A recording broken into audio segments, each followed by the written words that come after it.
You're listening to In Sickness, a podcast about caregiving with Allison Breininger and Justin Bima. Good morning. Good morning, Allison. How are things going over there?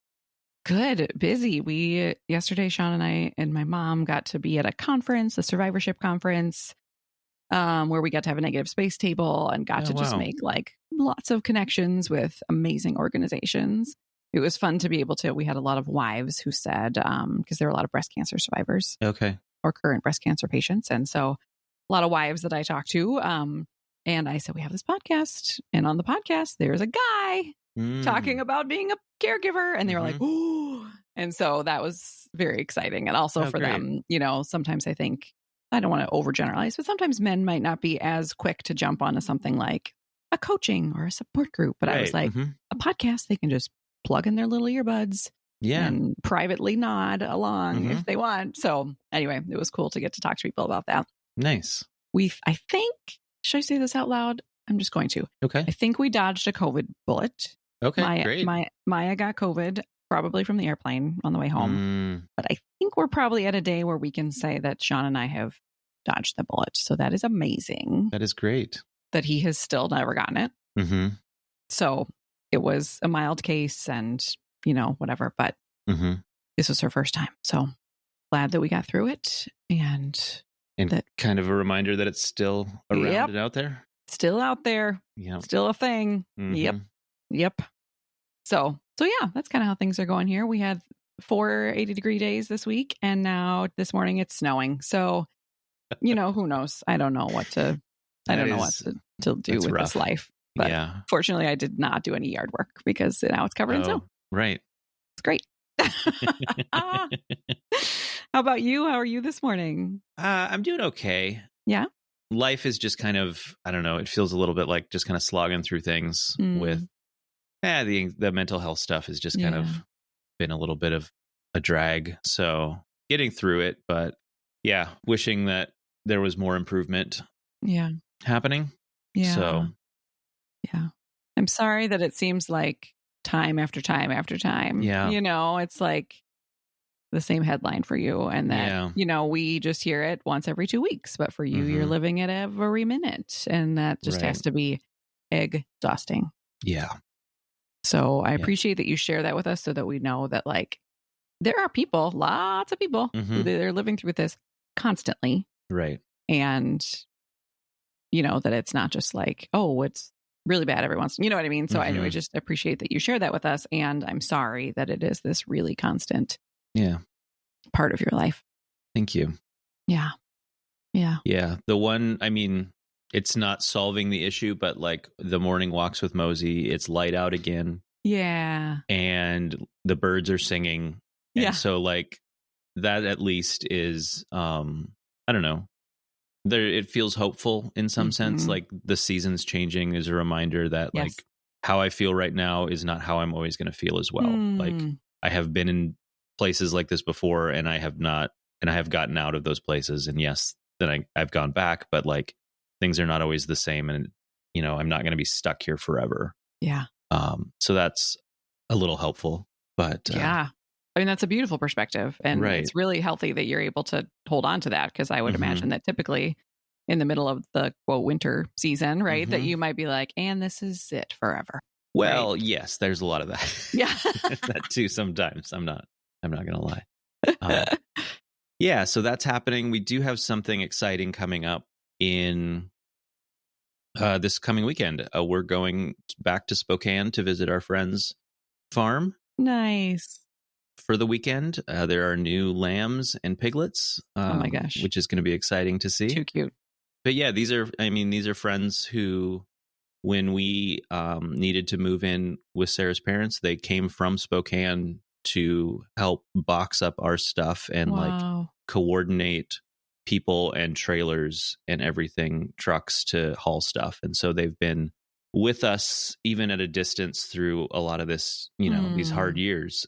And so it's great to be able to like physically be in the same place with them and spend time with them. And I'm really looking forward to that. And kind of, friends can make a big difference in this journey. And so maybe that's something we can talk about here today is kind of friendship and how that can be a real boost. And also sometimes it doesn't really pan out the way we wish it did when things get hard. Yeah. Yeah. Yeah. That makes me think about, I've heard this phrase like firefighters versus carpenters. Okay. So typically that what that has meant is that like the firefighters are the people sort of like what your friends did years ago. Like they're really good in the emergency. Okay. And they're like, I'm going to come in and we're going to organize the crew and we're going to get the trailers and we're going to box the things up, right? Some people are really good in that, like, okay, hard moment. Yeah. Other people are better at like sort of the slow building, at the like day to day sort of like still checking in, even though things are quiet, I'm going to bring you the lunch, like that kind of thing. And that we need both kinds of people. And it sounds actually like you have found this magical unicorn that these friends of yours are both. Right. Does that sound accurate? I think so. Yeah. Yeah. And so, and we need both kinds, right? But I think often what happens is, especially with something like a cancer diagnosis, that I have heard is like the thing that rallies people more than anything else, right? Because people get it. Yep. So you get a lot of firefighters in that moment. You get people who are like, I'm going to start a GoFundMe and I'm going to start a meal train and I'm going to right? Which can feel great. Yeah. And a cancer diagnosis or chronic illness or rare diseases are often long, right? Long term. And we need those carpenters too. We need those people who like remember that we still exist even when like the house isn't on fire. Yeah. You know what I mean? So had you been familiar with those terms? Had you heard those before? Hadn't. That's the first I've heard that. And I like that analogy. Yeah. It's so true that there are, and we absolutely need both. Yeah, it's interesting. We haven't had as many of the like firefighter moments, I guess. And so I haven't witnessed that as much. I mean, certainly this move that we had to do, there were people that showed up for that. Sure. But when it's like a gradual decline and it's just so it doesn't feel like in our story, we've experienced that as much, but certainly there are the people who are the carpenters who have stuck around and continually like checked in and stuff. And that those are the people that really you cherish and that keep you going. And, cause it, like we have, allude to a lot, this can feel like a journey that is so you're alone, you're on your own. And so like having people who are reaching out continually and not forgetting, and it means everything. It sure does. Because remind us, how many years has this been for you, would you say? I think this fall it will be a decade. Yeah. And so for those carpenter friends, like, can you think of any examples of something that someone has done that has felt helpful along the way to help you know that like they still remember that you exist and that this is hard? Yeah. I mean, it's things like even after like time and time of like, I'm not able to go to an event or like, friends are going out for beers and like, I can't get away to do that necessarily, but to keep getting invited. Yeah. And I think I think some people maybe don't want to keep getting reminded of that. And so for me, that was meaningful. Sure. But, that kind of thing, I know we've talked about it before, but when I couldn't go out for breakfast with some friends, they were like, hey, can we bring you some takeout? And that was something that made me feel connected. It's just those small things of like still reaching out, still knowing that they realize you're still there. Yeah. Asking how things are going, asking how you're doing. Not just, hey, how is Sarah doing? But like remembering that this is also a challenge for me. Yeah. Yeah. And like that's means a lot. Yeah. Yeah. We have a handful of friends who just so beautifully, like every few weeks or once a month or something. It's like, and sometimes I even think like, do they have this on their calendar? Like they're so great that they'll just reach out and say, hey, can I, thinking of you all, can we bring dinner and either I drop it off or I can stay if you're up for that or whatever you'd like. You name what it is, you name the day, you know what I mean? And just like beautiful. And of course they're our favorite people. I don't know what's going to say anyway, but I mean, it's probably a combination, right? Yeah. Right. they've become our favorite people over the years, partly because of this. And because it's like, they're just always thinking, you can tell that we're always on their radar. Right. And that they're like, okay, what can we do for you? What can we, whatever. Or a friend who will just say like, hey, can I come over and bring coffee? And again, always like giving the option of, I could leave it on the doorstep if that's what you want for the day, or I can come in if that's what feels comfortable, and so it always feels like this, the pressure is off. Yeah. Because you and I were talking this morning off air about like calendars and how it's hard because we never know how we're going to feel and how everything's going to go. And so, right. These are people that I don't worry when I see it on the calendar, because I know that at any moment I could be like, yeah, actually just leave it on the doorstep. And they'll be like, great, no problem. Like they get it. And they even build that in to the invitation so that it can just be like, nope, you don't have to see us at all. We just want you to know that we're here and we're thinking of you. And it's like, oh, thank you. Yeah. And so like, I would say there are 3 different people I can think of who have been these carpenters for us. And I think with that, like I'm picturing one that like we have pictures with him throughout, and like a picture of he and Sean on the couch together. And Sean was like hooked up to an IV pole. And I took the picture because it was just so clear. I mean, Sean's super casual and comfortable with that stuff anyway, but you could just see how comfortable both of them were. Right. And it's because this friend has been around for so much that it wasn't this like, should I hook up to the IV while Ben is here? Ooh, I don't know.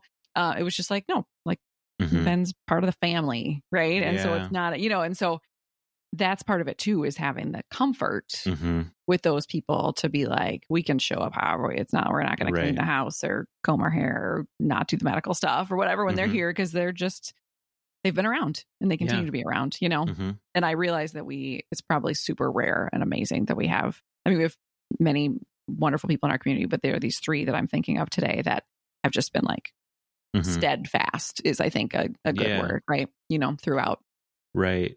Yeah. And I think fortunately for both of us, like we have people, that we were talking about who have stuck with us and who are in this with us, that we're not just feeling out on our own. And I know that is not the case for a lot of people. Yep. And maybe that's hard for some of you listening to hear us talk about that. And I want to just acknowledge that your hardship as someone who's listening. And I'm sorry that people haven't stuck around, and that's terrible.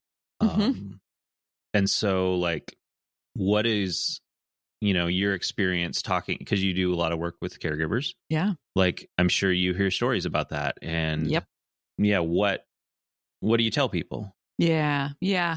I think you're exactly right, because I mentioned these couple of people, but I think, and for us, we've been in this for so long, right? Yeah. That I would guess, like, if you had talked to like 12 years ago, Allison, and been like, who do you think is going to stick around? I probably would have had a different list. Interesting. And I'm sure there are people who are just poof, like are not, couldn't hack it. Right. Yeah. Right. And I know that happens to people a lot, that people have good friends who are like, whoa, this is not what I signed up for. Right. I signed up to be with friends with someone who can like go on a trip and go get pedicures and and not talk about sad things all the time. And so I think that almost everybody who has gone through a hard thing like this, who is a caregiver, has lost friends. Yeah. Right. Has friends who either poof disappeared, like just stopped coming around, stopped calling, stopped reaching out, or who maybe stayed, but stayed in a way that was not helpful. Right. Yeah. And I don't know which is harder, right? I mean, the second one might be harder in a way, because if they're gone, and that really hurts. Yeah. Right. But sometimes when they stay, but continue to be like, I mean, I've heard of people who have said that their friends have been like, can we just not talk about it today? Or just continue to say like really insensitive, hurtful things. Yeah. And just not getting it. And so I think both are hurtful, but in separate ways, because like, we don't want to stay. I mean, this is not the life that we picked. Yeah. And yet here we are. And so for the people, our support, like we think about the rings, for our rings to be like, yeah, I'm out. Right. Or like, yeah, I'm going to dump on you. Or yeah, you know what I mean? Can feel like, so hurtful. And like, even more, like we talk about how isolating caregiving is, and even more isolating to see your friends say these things like, oh, well, I'm just going to go on the strip next week and you want to come, or, you know what I mean? Like things that are so off the mark, you know? Yeah. And I what can be hard about people who disappear is that, like, especially like with social media and stuff, maybe you still see what they're doing and you see them out living this carefree life, and you're not in that place, and it feels like you may never be in that place again. And that's hard. Another like thing that, you know, I've experienced too is that, not because of the fault of anyone necessarily, but like you can just kind of lose access to a social circle. Like if you have friends that are around a specific activity, maybe they're not like your close friends, but like you have a hobby and there's like you meet and do that thing. You know, I experienced that with, you know, did a lot of homebrewing beer, and there was a club in Bellingham, and I spent a lot of time with that club and knew people in that space. And the friendships didn't necessarily like exist beyond that space, and that's fine. Like that's okay. But through no fault of anyone, like when Sarah got sick, that just wasn't something I could participate in. And so like I lost that social circle for a while. And that was a space where I think that would have been I'm thinking, because I think I did kind of try to keep, you know, being a part of that as Sarah started getting sick. And it was a place where I could not be a caregiver, not necessarily get into that stuff, and exist in my own space that wasn't defined by this role of the caregiver, that there was a separate sort of shared thing bringing us all together, and that was a escape from that. And, you know, I'm sure that other people have similar things like that. Maybe it's I don't know, like a fitness class you go to, or you're, I don't know what else, you know, you have a reading group or book club or something. And it's not that they're necessarily your like closest people. And so we don't necessarily expect them to be the people rallying around. But like that can go away. And that's hard. Too. I think the hobby part is half of it that we might think of, but I think you're so right that like the people part and the escape part, and like you were just Justin, the beer brewer or whatever you call it, right? And not Justin, the caregiver in those situations. And it's making me think about that too, because even when I used to, you know, have my big old job, like, you know, by the end, a lot of people knew, you know, but I think I was in more spaces with people who this didn't define me. You're right. Right. Whereas like now this is like part of my job. And so I love that, but it's also making me realize like I don't have spaces right now.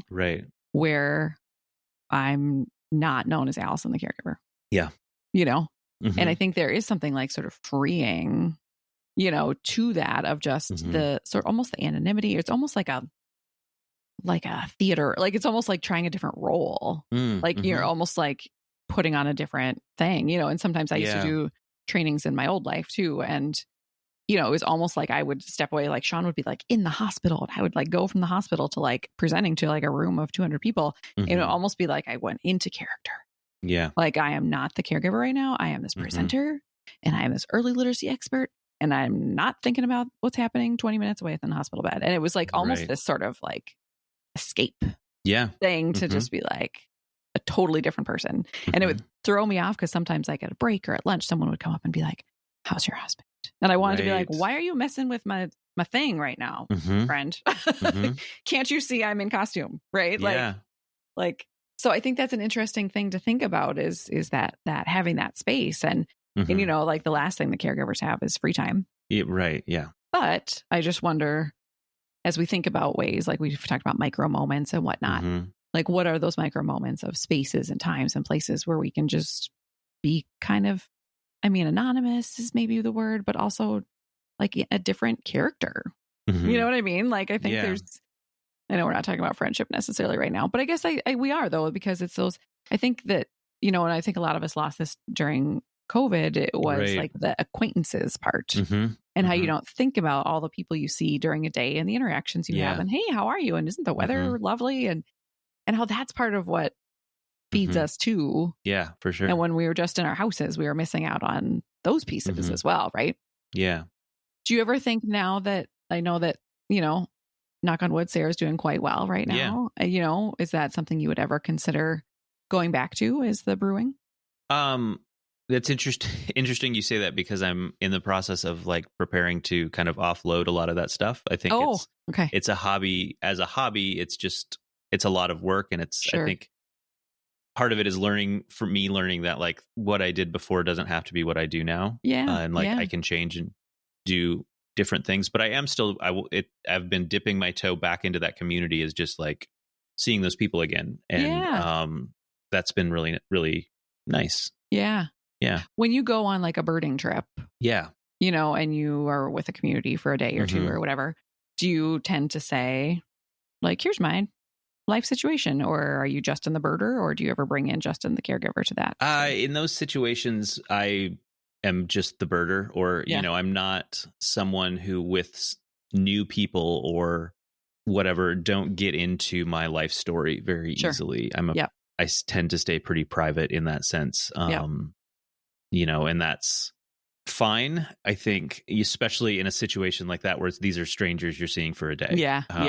For sure. Where I think that has maybe not served me as well is, like with work, when Sarah was getting sick, like I didn't tell anybody what was happening. And so no one around me knew. And it's not like I was, best friends with my coworkers, but it's like, it just kind of felt this like isolating disconnect, because, yes, there was this sense that work was a place where I could not be a caregiver, but it's also this like, I'm in this horrible situation, and like all of these people around me have no idea. Yeah. But it's my fault that they don't. But also, I don't want to get into that with them. Yes. And so it's just kind of like, that's the situation. Right. No, I hear that. And I get that, there are people have to make that decision at some point about like, do you share this with your coworkers, with your employer, with your people, or not? Right. And I think we talk a lot about like, if you don't, I think you've said this so many times, like if you don't tell people you're struggling, they can't help you. Right. But then sometimes there's also that like, oh no, everybody knows, like we've been having these negative space lunch parties, and we're going to have a neighborhood one with our neighbors that we're friends with. And I don't know how many of the neighbors really, I don't know how many of them know about what Sean's life is, like they see us walking and they know about the dog and whatever, but like, and so I think it'll be interesting to see. And I have some mixed feelings about this, about like them kind of knowing, and like them like looking at our whole house as they walk by differently of like, ooh, what's going on in there? Yeah. Whereas it's kind of nice to just be like known as the people with the cute dog, like, yeah, it's interesting. It's so funny. This was not a direction I thought that we would go today, but I think this is the acquaintances part is a big part of this friendship piece, and like how we show up in that way. Yeah. I do want to go back to, though, the people who disappear and the people who disappoint, because I think that like that is a experience that I think unfortunately most caregivers probably go through. Yep. And I just want to make sure we have some space to acknowledge the pain around that. Like like I've heard stories from caregivers that like everybody just vanished. Yeah. And like you're in this horrible thing, you're trying to stay afloat, and it's just like crickets. Yeah. And whether that's because, it's kind of baffling to me, like where they all go. Right. And I'm sure that there's a variety of reasons, and some of it is like discomfort. Some of it is like the fear of not knowing what to say, saying the wrong thing, and all of that. Sure. And it's just like, that's something I wish people could get over. And so, that's tough. It is. And then you've got people that stick around, and you're grateful that they are still there. But it's just kind of like, if they're constantly like, I don't know, just not saying the right thing, or, dumping on you, or that's tough too, because you don't want to like push people away, because you need people and you need support. And maybe you just wish they would like get it a little bit better. Totally. No, I'm glad you brought that up because I think that's a thing, right? Like, at what point do we put up some boundaries? Right. Or at what point do we, like, you're right, it's so isolating and you kind of want to gather all your people. Yeah. But if there's a person who's toxic or really unhelpful, or every time you talk to them, you're worried they're going to just say something that's going to really make you cringe or hurt your feelings, or, like, ugh, like, at what point do we, cut them out? Right. And I think that's a hard thing because maybe they're the person that does show up and rake your leaves.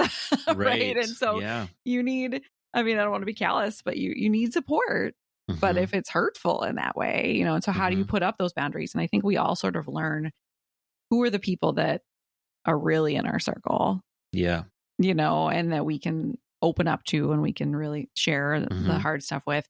And who are the people that we just keep at surface level and are like, yep, it's a hard day. But, and I hate that we have to sort of, triage in that way. But I think it's for self-preservation. For sure. That we have to do that. And so, and I think there are times that and unfortunately, sometimes this is with family members, which makes it even harder, but that you have to maybe put up a boundary and like, we're not going to talk about this, or I'm not going to engage with you anymore, or you're not going to come over, and it's like another job for you to do as a caregiver. Right. But sometimes like you don't have time for toxic relationships in your life. And that can just feel so hurtful because maybe it's someone who, like, back when both of your lives were just hunky-dory and your hardest problem was, I don't know, what regular people's problems are. Been a long time since I've been a regular person. Right. And so when you were both on that same kind of level together, like you were a great match. Yeah. And just are not anymore. And that can feel hard to sort of see that your person and that person in a different light. Yeah. Yeah. I wonder, I don't know, there are, people who don't want to get into it with you and, are maybe not a good fit for that role. Maybe they can be a person who you go and have dinner with them and it's like an escape sense. Like that's a person who fills that role. Yeah. Because we need that sometimes. We need people who are going to be there with us when we're struggling. We need people who are, maybe we don't talk to them about stuff that's going on in detail, but they're people who are showing up and raking your leaves and bringing you dinner and things like that. Like there's so many different roles and levels of your like social group that like if someone is missing the mark on something that, maybe that's okay. And they can be a little bit further out circle or something. And like, it's difficult when things have to shift like that and when friendships change. But it's also okay for those roles to change, I guess. Yeah. Yeah. Yeah. And I think we have to think about the different buckets that we all have, like of needs that we need to be filled. Because another piece that we haven't talked about is the sort of the friendship the pieces of a friendship with our spouse that we might lose a little bit. Right. And so if before your person was like the person that you talk to about all the hard things, but now maybe they are the hard thing. Right. And you don't really feel like you can say that to them always. Can you fill that need with a different friend? Right. Right. I think a lot about something that Jane said in our last episode where she said something about when your person was right there with you and in the sidecar, she said, right. And you're making all your decisions together and you talked about everything. And now suddenly they're just like not available because they're so sick and you're doing it all on your own. Right. And so sometimes it's like our friends can come in to fill in some of the needs that maybe our spouse or the person we're caring for. Right. That role that they can no longer fill. And same thing with some friends, right? This used to be my friend that I talked to about the hard stuff. And I'm realizing she can't handle it. She's just going to brightside me every time. So instead I use her as the friend who just wants to talk about gossip or TV or, you know what I mean? And so to see it as like, nobody's going to be the everything. Right. And that's why it's unreasonable for one person to be the everything, like for things to function well, like there's multiple roles and, we need multiple people in our lives to fill and meet all of our needs. Yeah. Yeah. Yeah. It's just that it might have to shift around a little bit. You're right. And it might not be the same as it was before. And I think something that's so hard is that once we're in it, I think we become so sensitive to what it is that caregivers need that we end up being the ones that are amazing for other people then. Yeah. Because we're in it, right? And so then it can be even more frustrating when someone who isn't in it is so off the mark. Right. Because we now can see with all this clarity what is needed and what should be said and what shouldn't be said. Whereas probably 15 years ago, you and I said dumb things all the time to people. Yeah, for sure. I'm sure I have. We didn't get it. Yeah. We didn't get it. Yeah. And it's not our friend's fault that they don't get it. I'm glad in a way that they don't. But I have a really great friend who says that a lot. Like, I have not been a caregiver. And so I'm not quite sure what this might feel like for you. And I imagine, or whatever. And so, and so she sort of like puts it out there and acknowledges it and says, and I'm still going to try. Right. But I just haven't been in these exact shoes. And so I, don't know yet how that feels, but I know I will at some point. And so until then, I'm going to try. And if I get it wrong, I'm sorry. And, I just sort of appreciate that. Yeah. For her to just be upfront. Yeah. About I'm trying and I may get it wrong. Yep. And we're in this together and we're going to learn how to do this. Yeah. Totally. So I think the other bucket of friendship that is the coolest is friendships like ours. Right. Right. So if our spouses did not have these illnesses, you and I would not have met. No. And I think of so many people through, and a lot of them I've never actually met in person, but I feel like they're like so close, right? Through Instagram and whatnot, that we've all come together through this thing, and even now we have this support group that you and I do. And I feel like it's becoming like this little family, and we're kind of get to know each other. And and any listeners, we would love for you to come. We're going to do one about this episode right now. And we would not know any of those people. And those are the people who get it. I mean, I love sitting in that Zoom room with those folks, and someone says something and the whole Zoom room nods. And you can just see the person talking to me like, oh, it's a room full of people who get it. And so in the way that the friend I was just talking about says she can never get it. And that's okay. She can fill a different bucket in my life. But to have this group of people, internet friends who really do get it, is really a beautiful part of this. Yes. Part of being a caregiver that I am just grateful for. I'm grateful for social media for it, because we have this whole community, and are connected in that way. Yeah. I mean, that's how I finally felt seen as a caregiver, is getting to know, you and others online who were caregivers and doing the same things and saying things that wow, that I understand and that resonates with me, and no one has ever acknowledged that in that way that and it's this tough thing, because it's on the one hand, I wish that neither of us were in a situation that required us to be caregivers, to have gone through these experiences. But it's been so enriching to have the friendship. Yeah. I mean, there's this double-edged sword of this community thing, right? And especially for those of us whose people have a terminal diagnosis. Right. That then the heartbreak is so much higher. Yeah. Because we are friends with people whose lives are really hard and whose spouses or people might pass away. And then we're living through this tragedy with them. Right. And so the rate of that is so much higher because of the friends that we have. Right. And so there are times that you have to sort of decide, am I in it? Am I paying attention to all of these stories? Am I there supporting all the people? Or is it too much? Right. Right. And do I need to go hang out with a friend who only wants to talk about TV shows? And both are fine. Yeah. Right. Because I think we can get so ingrained. And I think especially with the Fanconi anemia community, it's a really small community, and you can get really into following everybody's stories and I mean, you can just get pulled in to these really hard stories. Right. And that can become everything you do. Right. And sometimes that can be comforting to be these are my people who get it. And then sometimes it can just be whew, I need a breath and I need to take a step back. And, so anyway, it's just sort of a paying attention to what it is that you need in this time, and to see, is it feeding you or is it not in the moment, if that makes sense. Yeah. One thing I'm curious about how you relate to this is you have friends who are caregivers, right? Yep. And you see they're going through a very hard time. Yep. And you know exactly what would be helpful. Yeah. and maybe there's multiple people going through this hard stuff and you have limited energy. Yeah. And how do you balance the like, I can't take on one more thing. Yeah. Yeah. But I know what would be helpful. Yeah. But I also have to entrust them to their community. Yeah. Right? How do you Yes. how do you balance that? Because I think a lot of us as caregivers, like we like want to help. Yeah. And if we understand the situation, it's like, yeah, it's tough. It's because we can't be there and be the one for everyone, because we're also in it with our person. Yeah. And we're exhausted and we need time for us.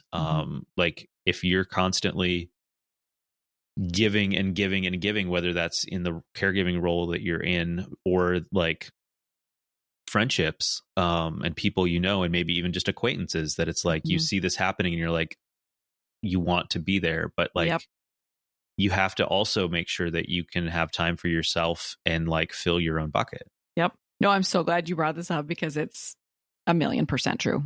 Yeah. I mean, partly because, I know more caregivers, right? But also just with general people in my life that I'm like, oh, this friend's dad just had a heart transplant. Oh, this friend, you know what I mean? Like I see those situations and I feel like I like can laser focus, see right through to be like, here's what they need. Yeah. And you're right that I want to help all of them. Yeah. And I have to stop myself. I actually have to stop myself because I could just be reading Caring Bridges all day and sending meal gift cards and gift boxes all day. And so this is kind of funny. I'm going to admit this, but sometimes what I do, like I did this the other day, there was somebody that I thought I should go over there and do something. And I thought, Allison, you cannot. And so I did the thing that I hate, which is I said, let me know if I could do anything, which I know is a terrible phrase. Right. But it's like, it was a way for me to feel like I put it out there. Yeah. So if they really, really want something, they're going to say it, knowing that caregivers will not, because it's a terrible question. Right. But also feeling like I couldn't say nothing. Right. And then I saw myself doing it and was like, oh, what are you doing? But it was like sort of this like happy medium I tried to find for myself of like, if it feels really desperate, then at least my offer is there and maybe they'll take me up on it. Yeah. And I've said something, but I also didn't do like 8 things that I know would have been really helpful. And that feels terrible to like know what someone needs and not give it to them. Yeah. But like you said, sometimes we have to entrust them to their community and hope that they have a community, right? It's hard too, because now this is what I do for my job. You're so I have these boxes that really can feel meaningful to people. And I just want to like, but I can't, give away my boxes. Yeah. And so I'm often like seeing people like post and I just want to be like, psst, somebody send them a box. That would be really helpful. Like and that's part of what I'm trying to do through this organization is educate people about how to show up for others. Right. So it doesn't always have to be me. Yeah. But it's hard because I could be doing that all day and I want to be doing it all day. Yeah. Yeah. What about you with that same question? Yeah. I think mostly for me, it comes through like feeling guilty that I'm not doing more in all of those situations. Like it's not that I jump into them all, but it's like feeling like I should. And like that's kind of, and like you said, you're just also aware of all of the difficult things that people are going through around you. Like somehow this experience, and I'm sure other tragic experiences or difficult experiences, it wouldn't have to be a caregiving thing. Like when you go through that and you understand loss in that way, or the grief or all of that, like you are just, it opens your eyes to that all around you. And I think about that a lot. What before this, like how much I just didn't see that. Yeah. And now it's like you see it everywhere. Yeah. All of the like difficult things that everyone around you is going through. And it's the want and to help is there. But like I just don't have the capacity across the board for that. And sometimes it's, someone you sort of know, but it's like they're going through this horrible thing and you're just like, it's easier if you know that they have a community around them. And you're just like, I know that there are people who are there. They're going to take care of this. I can just know, I can entrust that to them. Yep. but also you end up reaching out more, and yes, that can take energy from you. Also, sometimes maybe that builds new friends, and strengthens that too. And it's a situation with this that where it does feel like we as caregivers need to stick together. Yeah. Because we understand. Yeah.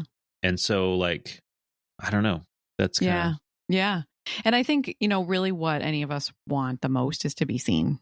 Yes. Mm-hmm. And so something that doesn't take a lot of time and energy is just a text, right? Right. Yep. I'm thinking of you. I heard the latest. Yeah. Just want you to know that I'm over here and you're in my heart, or whatever words you want to say.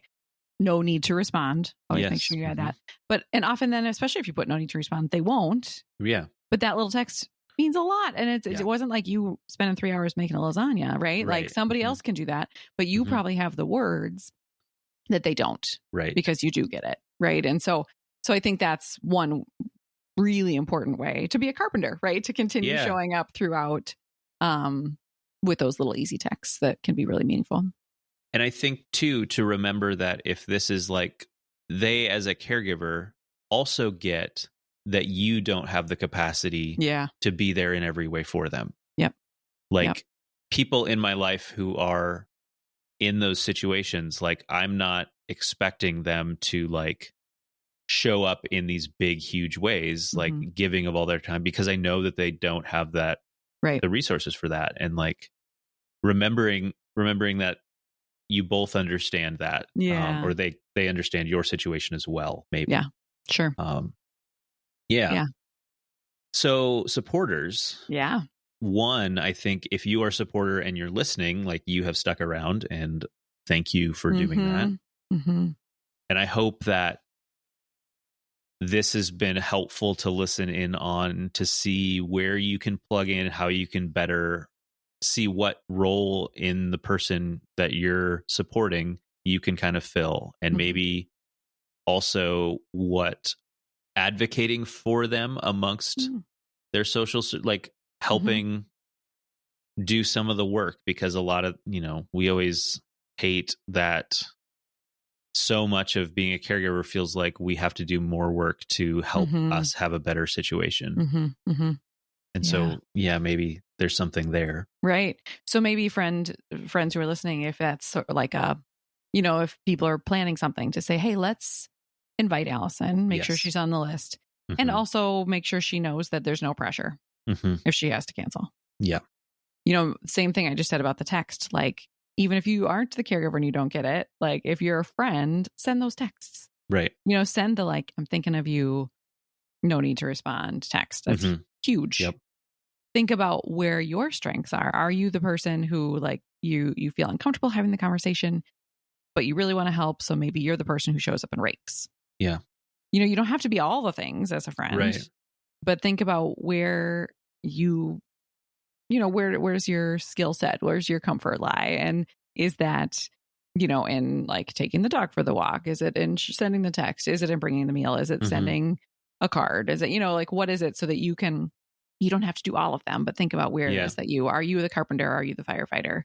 And how can you keep showing up? Right. And to remember the rings then, and what that means as a reminder is that you comfort in and you dump out. So you can go to a different friend and say, woo, that was really hard on me to see what's going on at their house. But you don't get to say that to the friend that you're supporting. For them, you just comfort them. Right. Yeah. And I think also, if you dropped the ball in the past, or if you see now that you didn't show up when it really seems clear that maybe you should have, or, you just didn't handle the situation as best you can, that happened in the past. Yep. And don't let that keep you from like trying again. Yeah. And, talk to the person you're supporting and say, hey, I'm sorry that in the past this happened, but I still want to be there to support you going forward. And like, that would mean a lot. Yeah. To hear. Yep. It's never too late. Yeah. And I think it would be even more meaningful to say that, I've realized some things and I know now more, or, and I've had Mhm. people say that now I'm a caregiver and I realize, oh man, I really didn't show up for that friend of mine back in the day, Mhm. And so we just don't know what we don't know. For And sure. so to say, wow, I'm realizing that now. And here Mhm. I am, Yeah. Yeah. Well, I have to say that I'm so grateful for the friendship that is the two of us. Absolutely. And that we met online, and then also that you were like, maybe we should do a podcast. Yeah. So that we have gotten to know each other so much better. Mhm. And I just think having this community of caregiver friends is Mhm. huge. Yeah. Huge in my life to know that there are people who get it, Mhm. that I can reach out to, and that I Yeah. count you top among that. So thank you for your friendship. Thank you. You as Yeah. well. You have helped me in a lot of ways get through Thank you. these last years. So Good. thank you for that. Absolutely. Yeah. Yeah. And other friends who are listening, come join Mhm. us. Yeah. Join us at a support group. Watch Instagram for the date of when that will be. But it just is a really lovely, intimate setting where we get to talk. We'll get to talk about friendship next time. Mhm. And it would be great to have you there and as part of the group. So, And where do they find us on Instagram? at In Sickness Podcast. Perfect. And I'm better even at posting on my own, which is at neg space life. Okay. For the negative space. And so that is where I do a lot of the posting about the groups as well. So you can also send us an email and say, hey, I'm curious about these support groups. Yeah. And our email address is at the end of the episode. And it is also, is it insicknesspodcast@gmail.com? Man, I have no idea.